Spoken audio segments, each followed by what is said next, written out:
নমস্কার বন্ধুরা, সবাই কেমন আছেন? আশা করি খুব ভালো আছেন।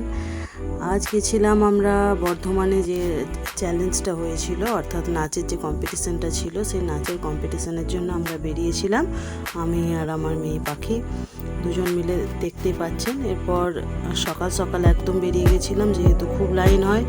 5:55 নাগাদ আমরা সকালবেলা বেরিয়ে গেছিলাম বাস ধরতে, যেহেতু এত লাইন পড়বে যে হয়তো আমরা ঠিকঠাক জায়গায় পাবো না দাঁড়ানোর জন্য, বা অনেক লেট হয়ে যাবে, সেই কারণেই আরও তাড়াতাড়ি বেরিয়ে পড়েছিলাম। যখন বেরিয়েছি তখন ভোর 5:55 বাজছে। বেরোনোর পর আমরা বাস ধরার জন্য, এই যে দেখতেই পাচ্ছেন, বাস স্ট্যান্ডে এসে দাঁড়িয়ে গেছি। আমাদের স্টপেজটার নাম হচ্ছে হলদিরাম পিকটার।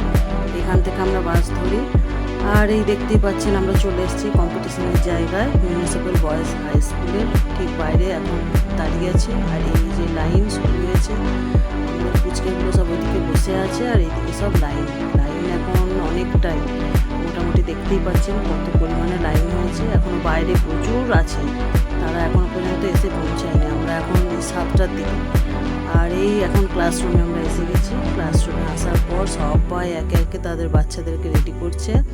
আর এই হচ্ছে আমাদের কচিকাচাগুলো, এই যে আমাদের পুচকেগুলো সব, এই যে দেখতে পাচ্ছেন একে একে বড় ছোট সব কটা মিলিয়ে। আর তাছাড়াও প্রচুর স্টুডেন্ট এখানে রয়েছে, যারা যারা এই কম্পিটিশনে অংশগ্রহণ করেছে। ঠিক আছে, বাচ্চারা খুব আনন্দও করেছে এটা দেখতে। এটা ওদের প্রথম অডিশন সবারই, পাখিরও আর যে কটা আমাদের বাচ্চাগুলো ছিল ওদের সবারই, প্রত্যেকজনেরই একটা করে নতুন এক্সপিরিয়েন্স হলো। আর এই যে একে একে সব তখন আস্তে আস্তে শুরু করা হলো।